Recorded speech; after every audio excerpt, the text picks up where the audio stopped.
Great. I will just let people start joining the webinar before we get fully started.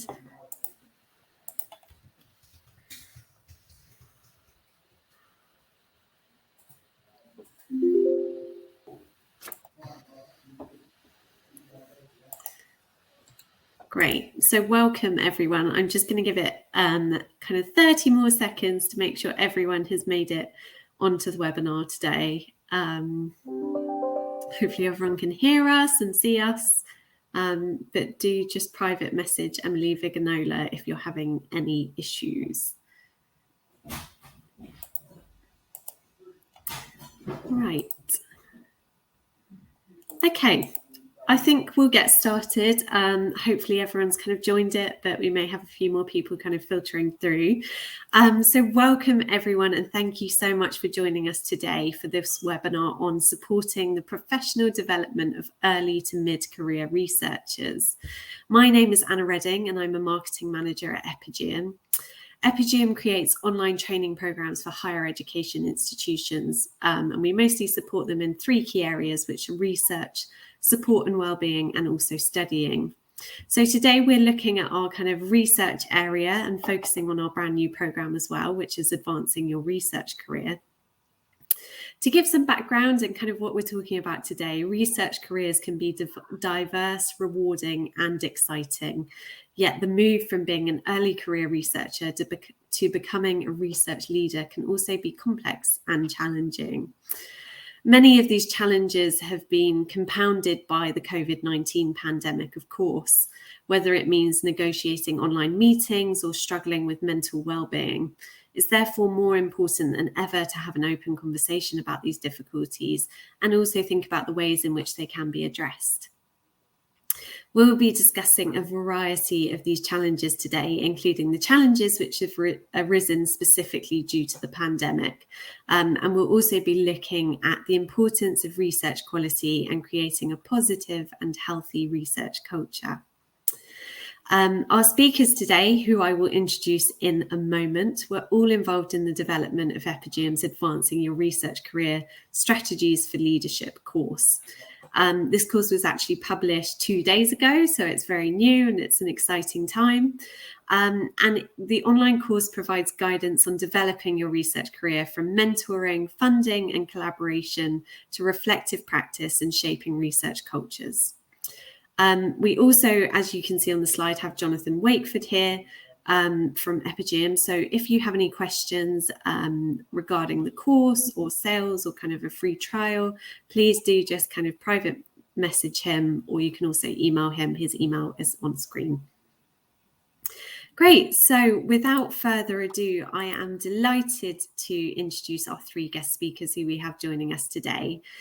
Firstly, I would like to welcome Professor David Bogle, Vice Provost for the Doctoral School at University College London. We also have Claire Viney on the line, who is the Chief Executive Officer of the Careers and Research Advisor Centre and VTI. Also, Dr. Sarah Jassim, who's a Capabilities in Academic Policy Engagement Fellow at the Greater London Authority, working within the City Intelligence Unit. Sarah is also a Research Fellow in Social Care within the Care Policy and Evaluation Centre at the London School of Economics. So before we get started and start asking our expert panel a few questions, I just have a few notes for attendees today. There's a chat box to the right-hand side of your screen. You're welcome to put questions in there to pose any questions to our speakers. Please feel free to do that as we go along, but I will come to those at the end if there's any questions. There'll also be a few polls throughout the event. Please just be assured that any answers that you give to these polls are completely anonymous. We also have a handout that you can access at the beginning of the webinar, but if you weren't able to, feel free to download it on the right-hand side of your screen. It should be there under the handouts section. And finally, for anyone who needs closed captioning, there is a CC button to the top right of the screen, which will enable captions. The webinar is also being recorded, and we will share the recording soon after the event, which will also have captions enabled as well. As I said before, if anyone needs any help or has any kind of technical issues throughout the event, please privately message Emily Viganola if you need any help. Great. So without further ado, I will come to our first question. As I said, it's great to be joined by you all today. So first question that I have for you, Claire, I would like to come to you first. From your perspective, what are some of the common challenges to a successful research career? Thanks, Anna. Can I flip that round and say, opportunities? Because absolutely. I think, as a researcher, we're all, developing your independent academic career and sort of, you're committed to inquiry, and as the institutions who are represented here today, the professional development is really a partnership between employer, so institution, and the individual. So I think there are a lot of opportunities for those individuals, and obviously Vitae has been working in this space now since 1968, supporting the career and professional development of researchers. But it's about competitive edge, it's about more choice, so looking at breadth of careers, and it's about taking a strategic approach. So being a successful researcher drives a lot of different experiences, knowledge, behaviours, and thinking strategically about what you're doing, where you're going, being honest with yourself, being reflective, which I think is perhaps sometimes as researchers we're not as reflective as we could be. And so really it's about planning. So planning your own career and professional development is as important as planning your research, and enabling that as an employer, as an institution, the really complex relationship with your supervisors or your supervisory team, or depending on where you are in your early career journey, is really, really important. And each of the transitions, and what we know, not just at Vitae, but also with working with the professional bodies and with funders and government, is that each of those transitions are really, really important in terms of supporting and enabling the professional development of researchers. So that sort of leadership journey starts really early, and getting intrinsic motivation. Let's get early career researchers doing it second nature, actually not even really thinking about their own career and professional development, being selfish and actually investing their own time in themselves, not thinking that that's a luxury, and again making it strategic and helping them to plan. So, and I'm sure David will have some comments. Yeah, David, do you have anything to kind of add to that? I have, and I'm specifically going to build on that. Build on this opportunity word. Absolutely, there will be many, many opportunities. There are pressures, but there are also many, many opportunities in a research career, certainly in an academic research career, but also if you're in careers beyond academia as well. So that means you can't do everything at once. It means really thinking about what it is you really want to do. I liked Claire's use of the word reflection as well. I've got that in my notes. Really thinking about what you want to do and really going for it. So our career structure at UCL has 4 elements to it: research, teaching, outreach, and citizenship, I think is what I can't remember what the words are now, but more or less that. And you can't go 110% on all of those all the time. And I think that's one of the things that's causing a huge amount of stress on younger researchers at the moment. And it sort of has all through. I remember when I first was my first lecturer job years ago. I'm towards the end of my career now, but it's a long time ago now. And I had a sort of moment for half an hour where I thought, oh my God, I can't do this. There's too much here. And because everything was sort of coming up me at once. And I got through that half hour and then I got on with it, of course. But there was a moment, and we will all have that moment. So it's about deciding what you really want to do and when you want to do it. I mean, obviously you need to be flexible, and prioritizing what you think. So, am I really going to push this research element first? Am I really going to push this teaching element? Am I really going to start building my policy and outreach type things? You can't do all those at once. And I remember certainly in my early career thinking, over this next term, I'm really going to focus on this. And then the next really focus on another. And then that allows you to really reflect and decide what it is what's really important to you. This also applies to your research agenda. Certainly I've found that there is a danger of seeing many opportunities to apply for money here, there and everywhere. And I see some colleagues spraying applications around the place, and I always discourage that, because I think what's much more important is to decide what you really want. And if your idea is really good, somebody will fund it in the end. So really go for that and reformulate it and refine it on the basis of the feedback that you might get until you really get what you want, rather than trying to. I mean, you do need to go, to slightly uncomfortable zones from time to time, pushing your own boundaries, but be really clear in your own mind what it is you want. Great, thank you both. And also, I guess as a follow-up question, you've spoken a lot about opportunities. Has the pandemic kind of affected opportunities that people may otherwise have had previously? So and it would be really interesting to understand sort of David's institutional perspective and Sarah's perspective as well, that sort of lived experience. From the research that Vitae did in partnership with UKRI and BEIS, it's mixed. So, parity and equal access was challenging. And I'm sure our institutional colleagues who are on the webinar today will, we all, as society, we all struggled to cope and understand where we were going, how it was affecting us. And I think that's where career and professional development can help, because it, being in control or certainly being in charge of your own destiny can help with the sense of purpose and where you're going, and we know that that's really important for all researchers at all points of your career.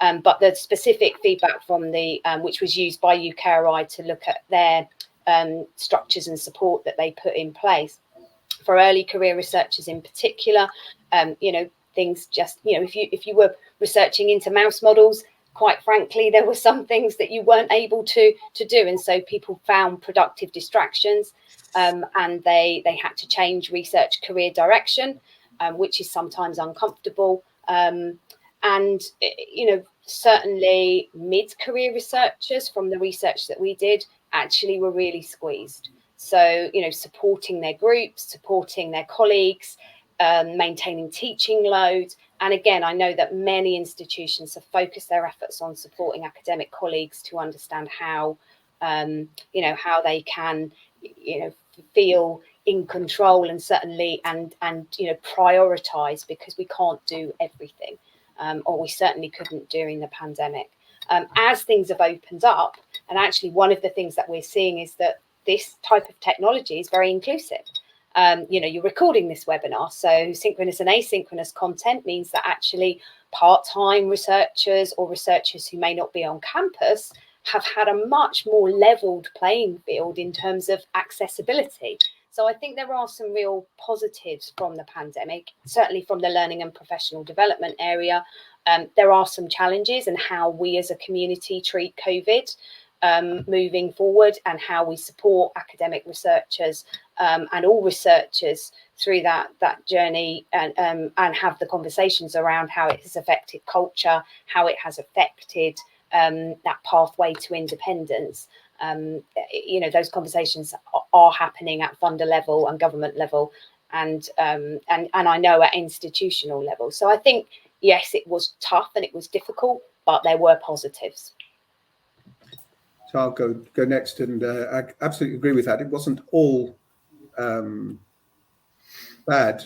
It has allowed us to be more inclusive, but it has also spotlit the inequalities, let's say, some with inability, not able to work from home very easily, and some are. So the most difficult part, I mean, a lot of things could be done. My own technical work is computational, so actually that wasn't so difficult. The biggest challenge, of course, was indeed for laboratory-based researchers, where they really couldn't do anything for a while.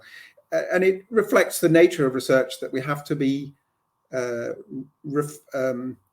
responsive, and I don't want to use the word resilient, but there is an element of that, but responsive. Research just because we said we were going to do something never means that we absolutely can guarantee we can do it. That's the nature of research. And in fact, I think sometimes that's been forgotten a bit in the peer review process. Things tied down a bit too tightly, when actually we want, these are great ideas. Let's see where it takes us to. So it's about being flexible, and that's worked quite well. But the bit that's hardest is building that research environment, that research community, that sense of community, so that particularly younger, newer researchers can learn more easily from each other. Those casual conversations, those exchange of skills. How do I get this particular piece of software, this particular piece of equipment to work? Has put a huge amount of challenge on things. And as we get back together, I think things will be different in the future. We will be using, the way we work will be different, more of this, of course, but also much more acute, much more,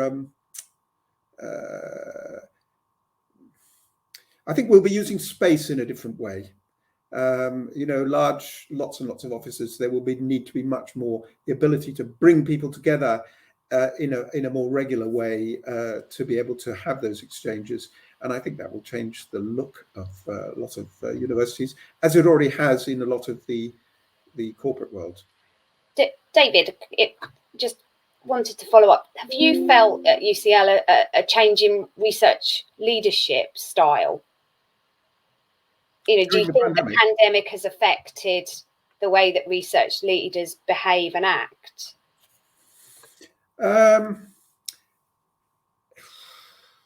That's an interesting question. It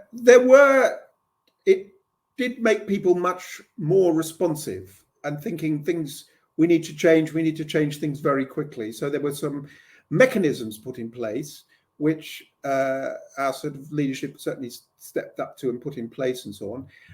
Going out, that's a bit difficult at UCL because we had a change of provost anyway. So there's a number of people changing at the top. So when I look around the sector, I think it's too early to tell. Sorry to duck that one. That's really good to hear from you both there. Thank you. So I'll come on to our next question now. So David, I'll come to you first because it would be good to hear more from your kind of institutional background. Why do you think it's so important to put an emphasis on research quality as opposed to solely research metrics? Well, because research is about ideas. It's about ideas and it's about impact. And the metrics are proxies for this, but often they are rather poor proxies. So we need to be judging people, and there's some movement to this, judging people on the quality of their ideas. And there's an element of judgment associated with that, of course, and how good their ideas are intellectually and how useful and how, well, not necessarily how useful, but part of it is the impact that it might potentially make on society or on the curriculum or whatever it might be. So most of the research metrics are proxies for these things, and they're rather poor proxies. So we need that evidence. We need to have some of the metrics to help us make that judgment. In the end, we need to be making the judgment about the quality of the work that's going on. I think the UK, we have people from all over the world, I think, here. UK, that's recognised to quite a degree in our promotions criteria within universities, within grant proposals, within this thing we have called the Research Excellence Framework, which doesn't look at those proxies. It specifically says we're not going to look at impact factor. We're going to look at your best, or the best publications coming from certain areas. I sat on review panels around the world where there are quite a lot of countries still very, very focused on a narrow set of metrics, and I think that's beginning to change. The Netherlands have particularly completely changed the way they do things, and they're really setting the lead. But there are some other European countries, some other parts of the world where there is a sense of, I have to rely on these proxies because I don't feel confidence in my own judgment. And I think we need to step up. We are good at what we do. We have been trained, we have been built into the system to make those judgments. Let's allow our researchers to make those judgments about themselves and about their peers. So that's why it's ideas and impact that are much more important than these proxies, which are usually not very good. Mm. Claire, do you have anything to add to that from your perspective? Yeah, I think, given that in the last few weeks we've had the REF outcomes, which have big impacts at sort of departmental and institutional level. The focus on environment statement, the understanding, the focus on environment and the sorts of activities and measures and metrics that go into the REF. David's right. The future of research assessment and the next 7 years will be really, really interesting in the UK. I was at an event with David Sweeney on Wednesday night, and he was talking about the fact that, obviously the research assessment and early career researchers and the part that early career researchers play in that is really important. And I know that colleagues in institutions are reflecting really hard about how, what do we, what are we trying to achieve, and how do we configure for success, and how do we support the individuals, but also collectively, support a departmental or sort of disciplinary level as well, a panel level as well. So, there are always in these types of exercises winners and losers, which is, and rankings, but ultimately what we want to drive is people to be the best that they can be. And so I think that an obsession with metrics is not always helpful. What we want to do with people is to understand how we can enable them to be the best that they can be, and how do we actually measure potential rather than a backward look, which is often what a CV or a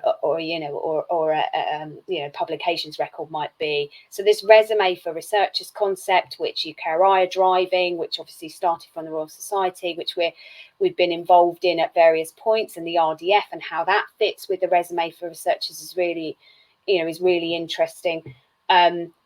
Obviously, though, if the resume for researchers is great, but if we don't change the culture of the people reviewing it, then, potentially it's all in vain. So I think, again, it's exciting times. And I think there are a lot of academic leaders who are up for change. Certainly, Dame Ottiline Laser at UKRI, it's very clear where she wants UKRI to go, and often other funders and institutions will follow. So I think, research assessments and this drive to metrics, the European Commission are doing similar work. What are the structures that we need? How do we measure it? What does it smell like? What does it feel like? For the researchers on the ground is really important. Yeah. Great, thank you, Claire. So Sarah, I'm going to come to you next. I'm really happy that we've got you here to kind of give us a more kind of early career researcher perspective. So what I'd like to ask you is, what advice would you give to postgraduates wanting to kind of pursue a career in research?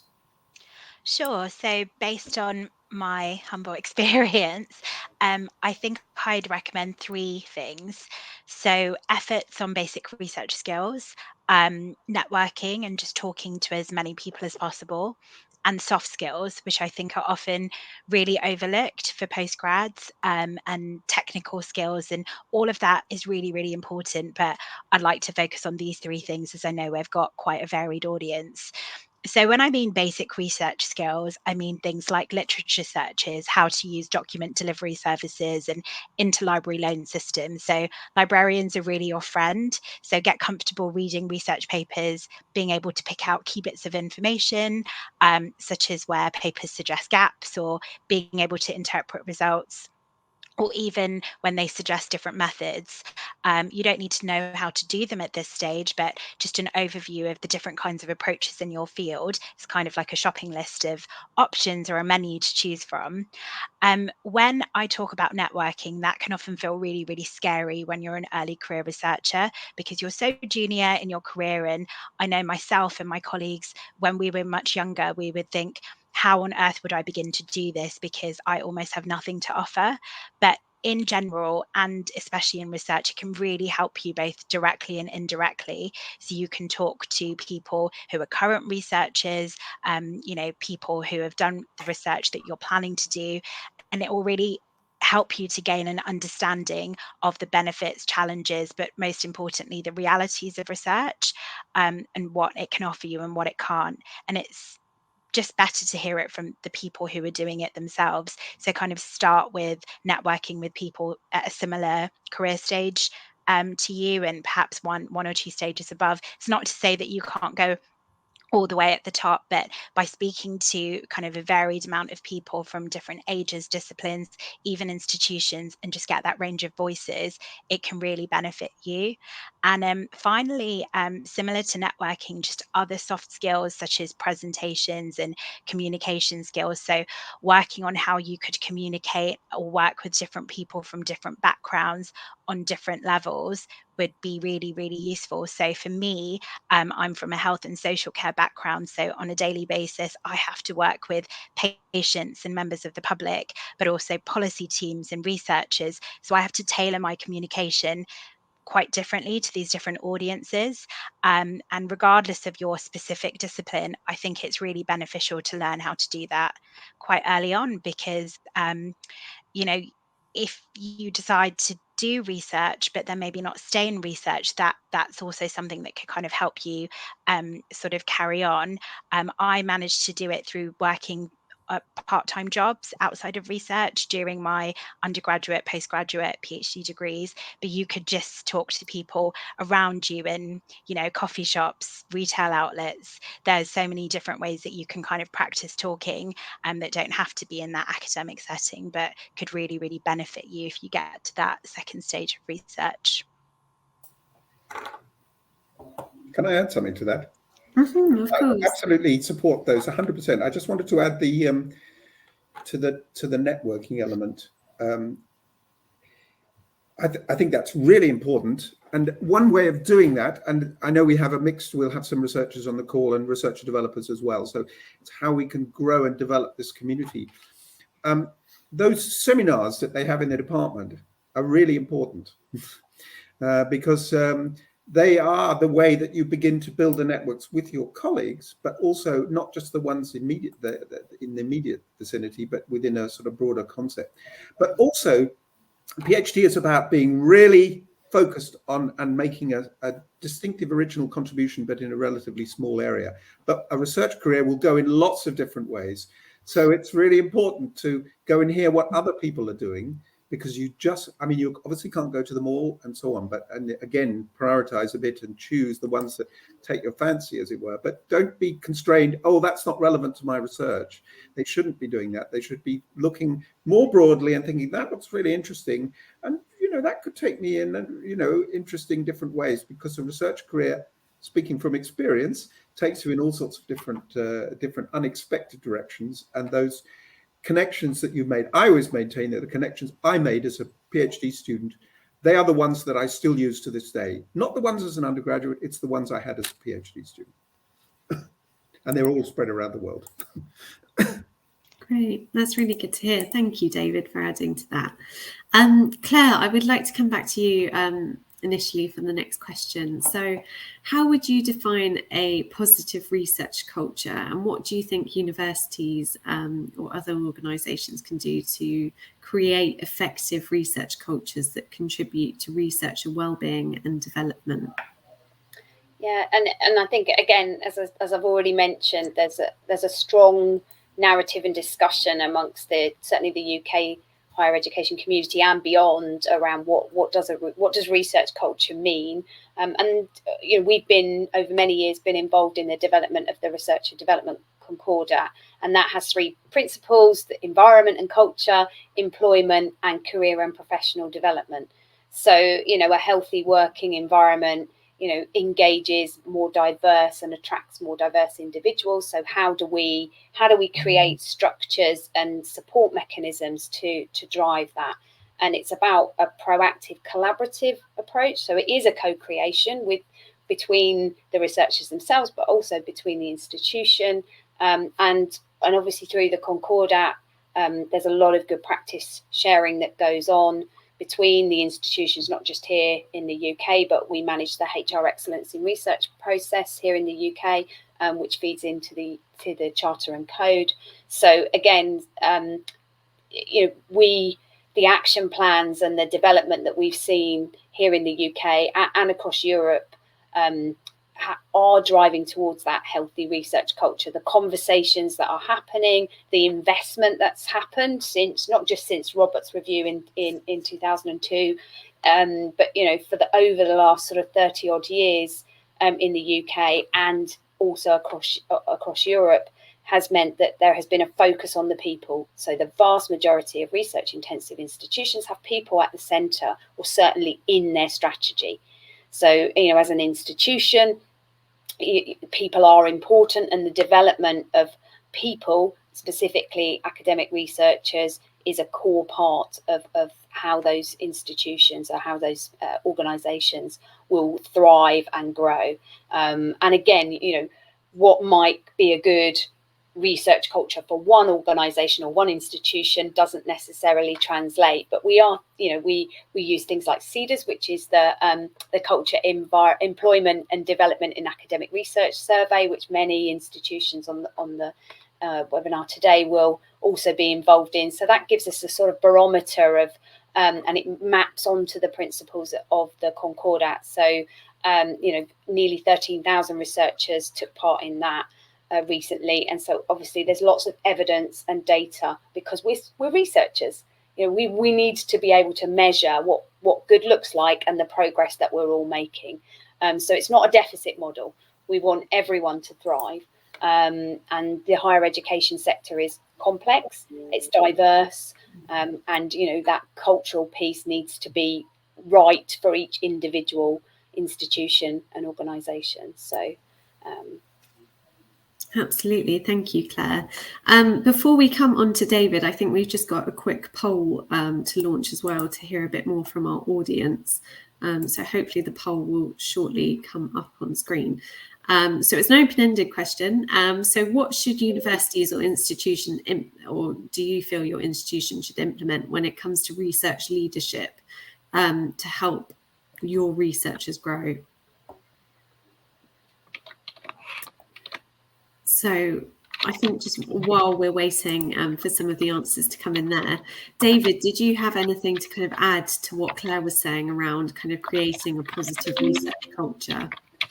Yeah, certainly. And I endorse what Claire's saying. You know, let's put people at the heart of research. It is there in most of the strategies. I'm not sure that everybody's really doing that to the extent that is necessary. There's still the quality of that experience, and that's people for however long, you know, if they're here for a short time or a long time. There's a bit of a danger of focusing on the people who are going to be a long time. But I want to the real positive research culture, therefore, needs, this is something that we really tried to do, may I say, in the course.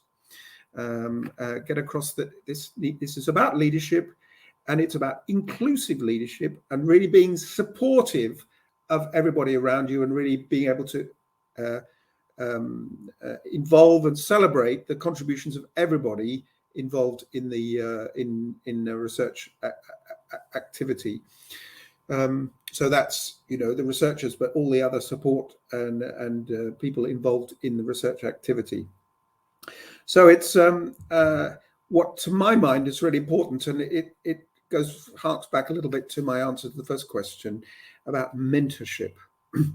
That we really need to be seeing. Let me just get rid of that. Can't see. Whoops. My screen's messing around. Mentorship has really got to be at the heart of this. That we really need to see, celebrate, and reward mentorship. I'm not sure that we do that quite as well as we ought to at the moment. A lot of mentors around, but not enough recognition of the contribution that makes to people. And this, as I say, comes back right to the point at the beginning about priorities and prioritizations and not being able to do everything 110% all the time, because that's just not possible. And it needs, therefore, mentors to help you sit back and reflect on what are the priorities, what should be the priorities at any particular time. And I think that if we can grow that mentorship element, celebrate and reward that mentorship element, and see the leadership at all levels. It's not just the senior leadership, it's leadership at all levels. It's about growing and developing people around you. That should be the greatest reward that you have. Well, certainly along the lines of whatever papers and data and things that one's getting out. You know, I've had 40 PhD students, and they've all gone to do really interesting things, all sorts of things all around the world, and I'm really more proud of that than I am of anything else. That's really good to hear. Thank you, David. A lot of the answers to those polls as well kind of agree with what you're saying. Someone said about having a mentorship program that's included in someone's workload so that they've got the time and space to meet with someone, which they may not otherwise kind of have as part of, you know, such a busy schedule. It's difficult to do, may I say, as well. We're struggling with that with an institution like UCL. I think, I mean, you know, there's a big conversation about mentorship and support, and I know that many of the professional organisations and professional bodies are a good place to go beyond perhaps your institutional networks. And Sarah talked about all of the different networking opportunities that she's had, but you know, there's lots of places to go and play and to go and meet people. And I think it is sort of setting yourself a target. You know, how many new people am I going to meet? How many conversations am I going to have? Kind of be a little bit more ruthless about that. And you know, mentoring. What we know about mentoring is if it's around a specific transitional career stage, you have a purpose, not something that's open-ended. And I think structure helps that, because it's much more concrete then. And perhaps that would help address David's sort of comment about how it would be valued. Mm-hmm. That actually, if you're returning from maternity leave, or perhaps you're going through promotion, you know, then that support network either within your institution or within your discipline or within your network is there. Absolutely. And as a follow-up question that I'd like to pose to all of you, so kind of feel free to add your thoughts. What about kind of early career researchers who might be struggling to dedicate time to kind of their mental health and well-being? Do you have any kind of tips or advice for that side of things? Do you want me to go first? Tell you what. The thing that we always say to all of our doctoral and postdoctoral researchers is, well, basically two things that I really want to emphasize. The first is keep up your networks. Keep up your networks outside of the job as well as inside the job. That's so important. In you know, life has its ups and downs for us all, and it's really important to keep that wider community. You know, make sure you make a bit of time to go out and have a drink with friends who are completely outside the research world. Don't just sort of concentrate too heavily on research. Otherwise, when things do go badly, you don't have a sort of hinterland to go to.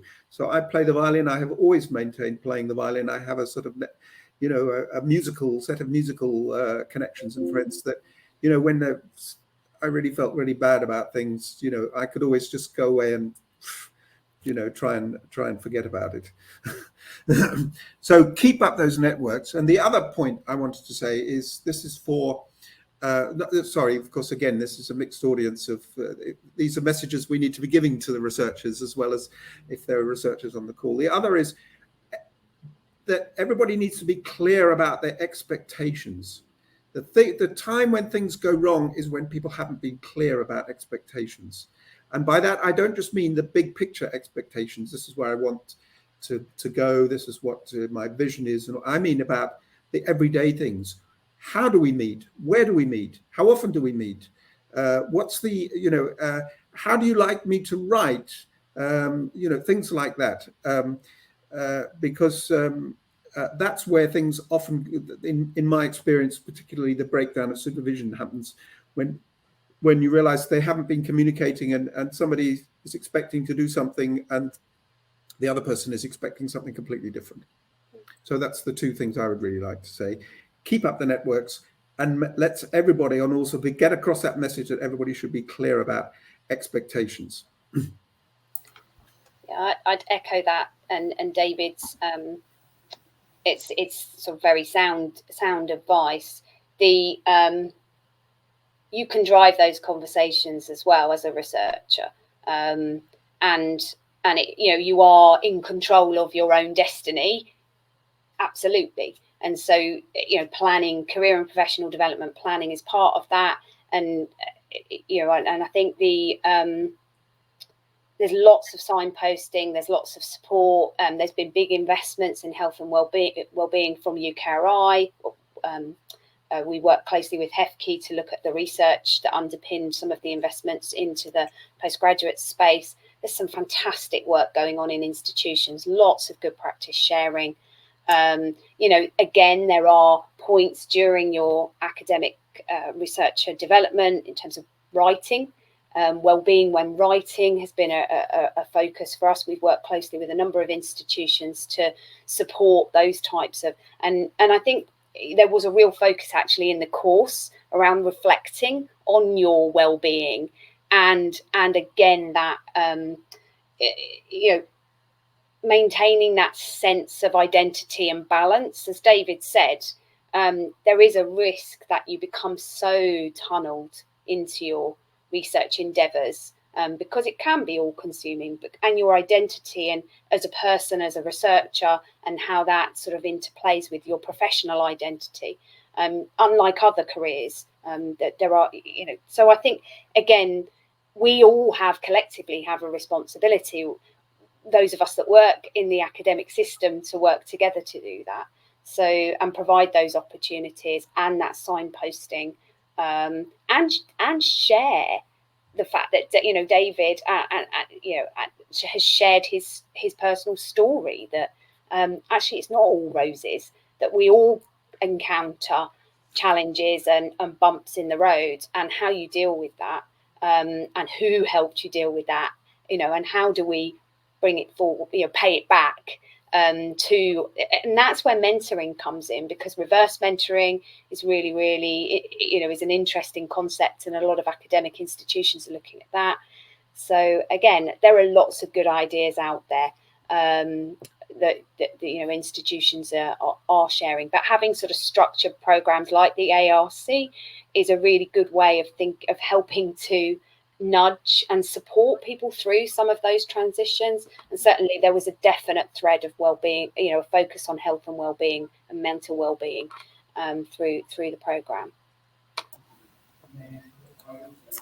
Wonderful, thank you so much both. So Sarah, Sarah, we haven't heard from Sarah yet. I think just to echo both, what you've both said, I think mental maintenance is something I didn't know was a concept during the earlier stages of my career. So I think Claire, David, you've both touched on really brilliant points, but the thing that I'd like to kind of add is the regularity of this. So, for some of us, gym and walking and access to oxygen is the first thing to drop off when life gets really stressful. And I think I'd just like to encourage anybody on this call, don't do that. Have something that works for you, whether that is checking in with your mentor or playing an instrument or whatever that is for you. Just make sure it's in the diary and prioritize that, just like you prioritize your research, because mental maintenance is so necessary for you to go forward.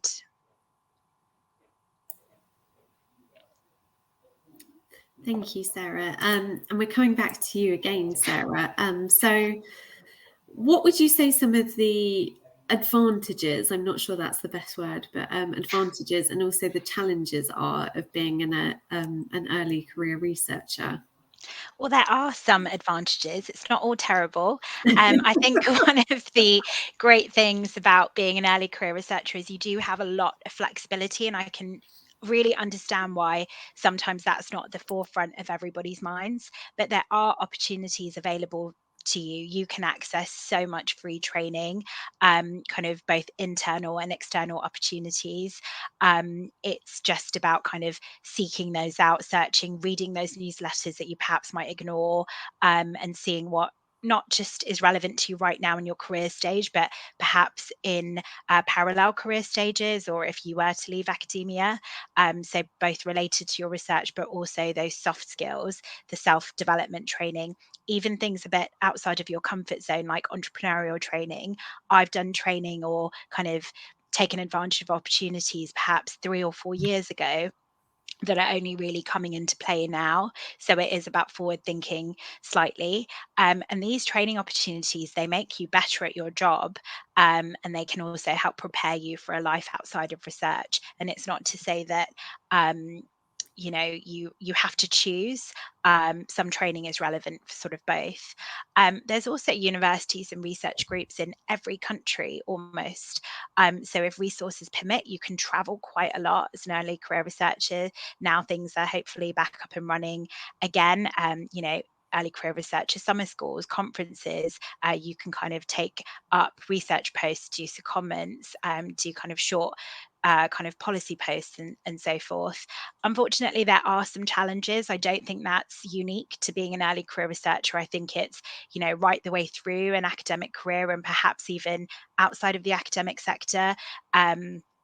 Things like job insecurity, imposter syndrome, potential tendency to burn out through overworking. And sort of some of these can be linked together and exacerbate and make each other worse. And last year, my colleagues and I at the London Postdocs ran a national campaign on inequalities in the academic sector, especially those faced by early career researchers. And thanks, David, for your contributions on that. And we did find that some of these things are worse if you do come from an underrepresented background and if you've faced any of those inequalities, prejudices, or bias. So I think it's more about just being aware of some of these things and see if you can try and get ahead. And both David and Claire have spoken about mentoring, and all of us have touched on networking. There are things that if you're aware, you can mitigate against some of the challenges and, perhaps focus more on those opportunities. Wonderful. Thank you so much, Sarah. So Can I add something to that? Yeah, of course. I absolutely echo all of that.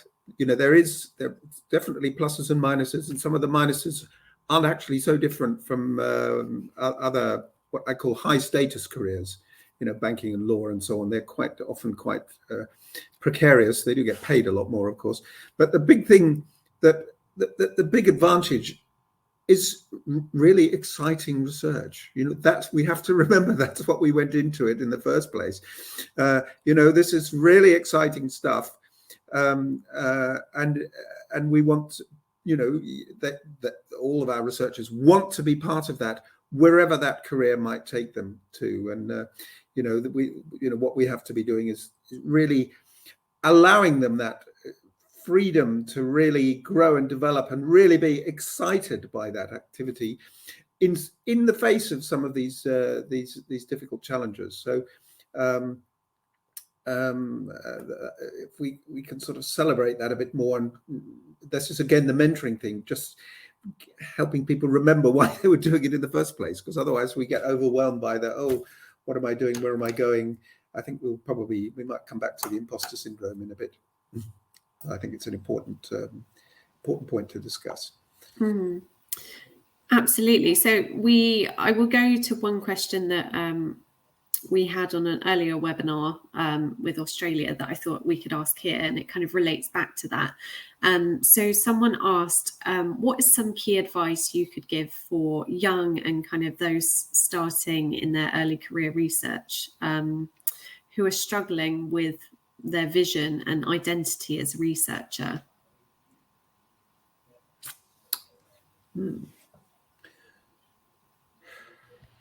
Advice.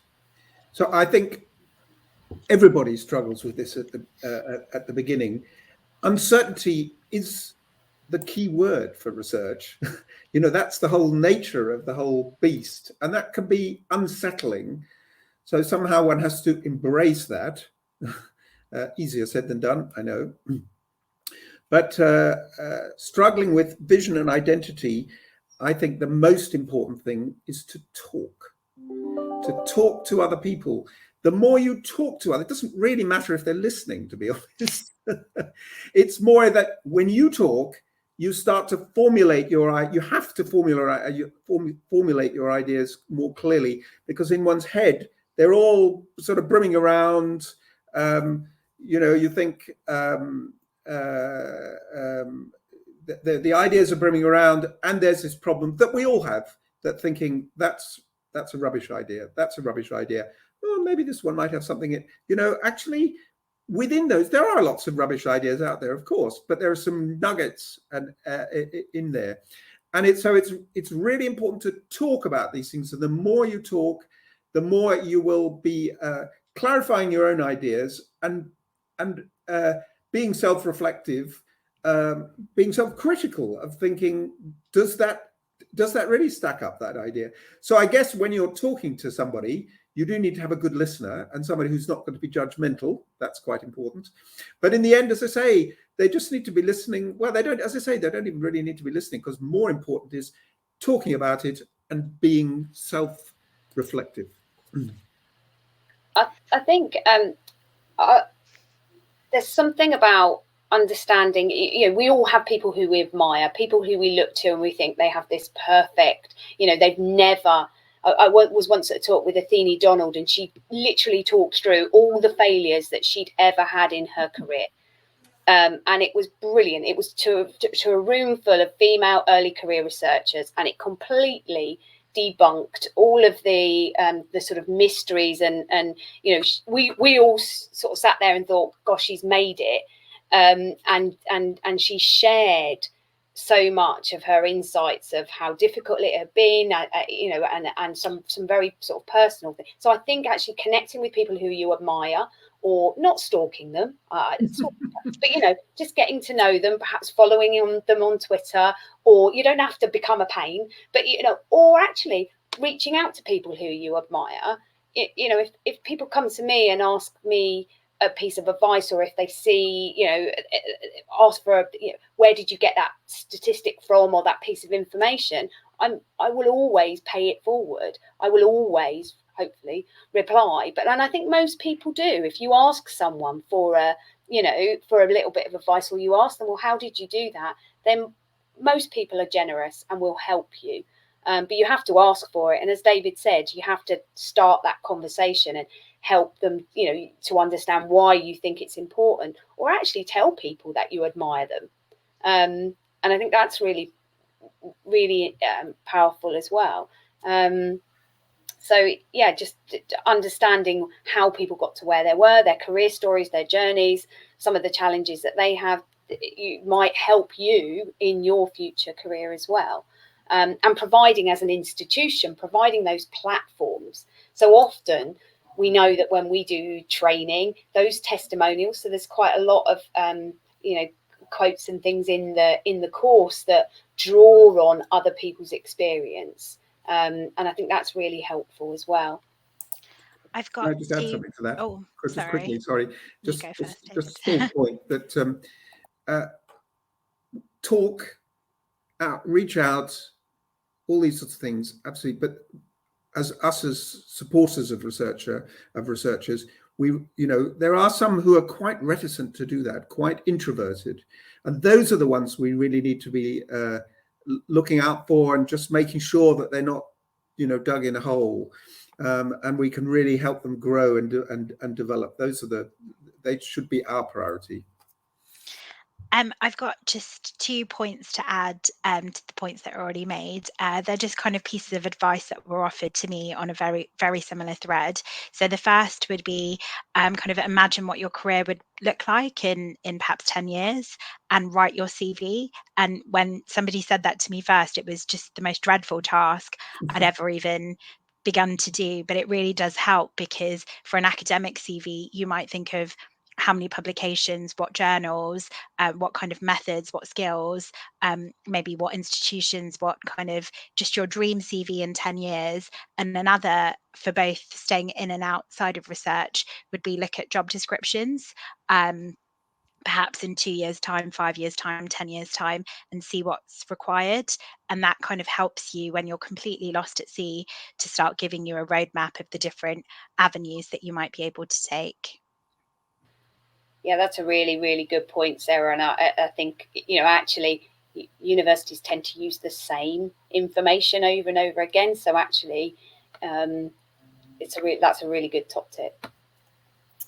Great, thank you. Sarah, I know you might need to dash off in a minute. So if you disappear, that's absolutely fine. We know you're heading off. But a question that is probably more geared towards Claire and David anyway, that has come through.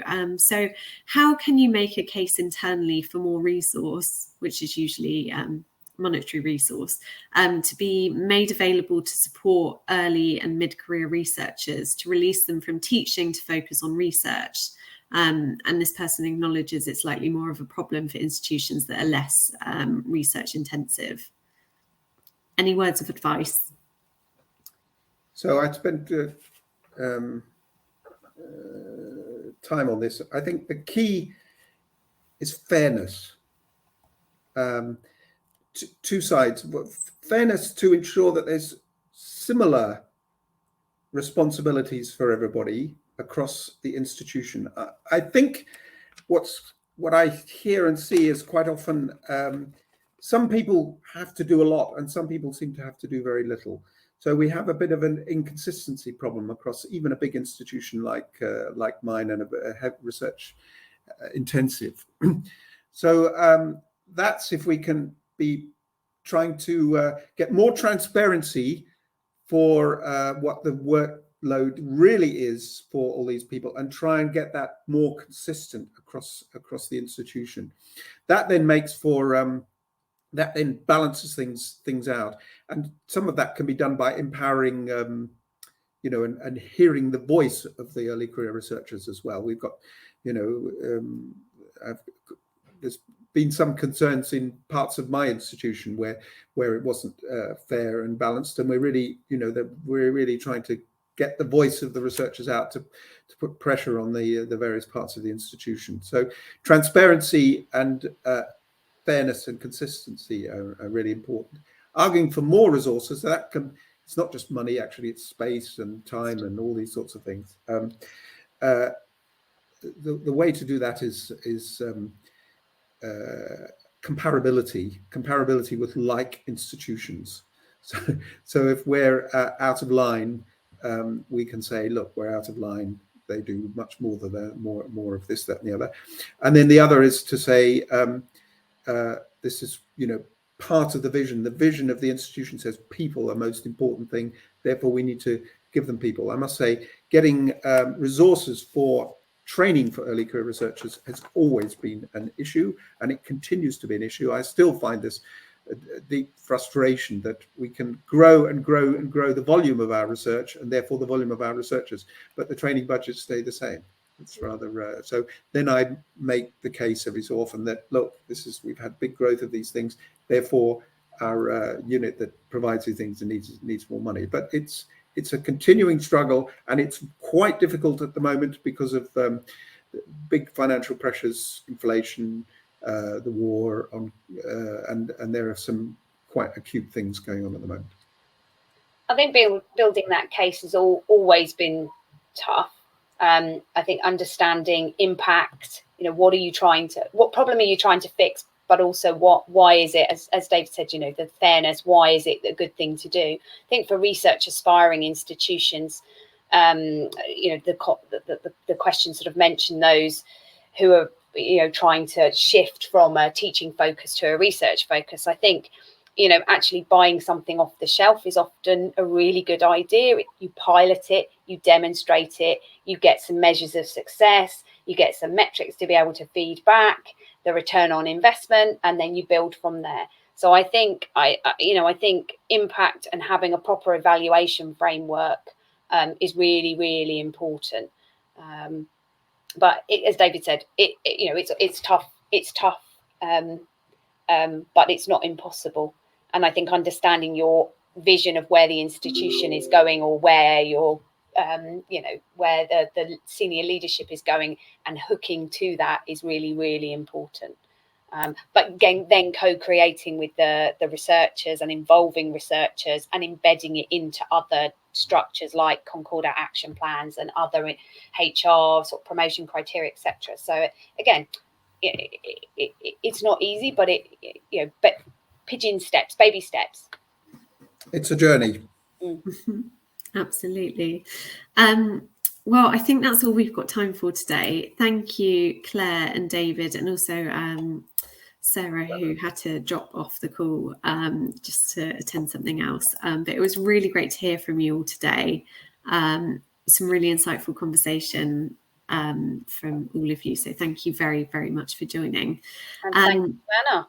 As I mentioned before, you can find out more about Epigeum's courses, which support researchers at all stages of their career by either emailing John, as we mentioned before, or there's also a flyer in the handout section of this webinar, which you can find on the right-hand panel.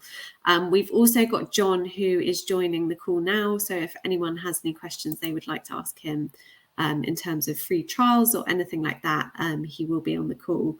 But yes, thank you all so much for joining, and thank you again, Claire and David, and also Sarah, for your time. Great, thank you. Thanks all. Thank Take you. care. You Bye. too. Goodbye. Bye.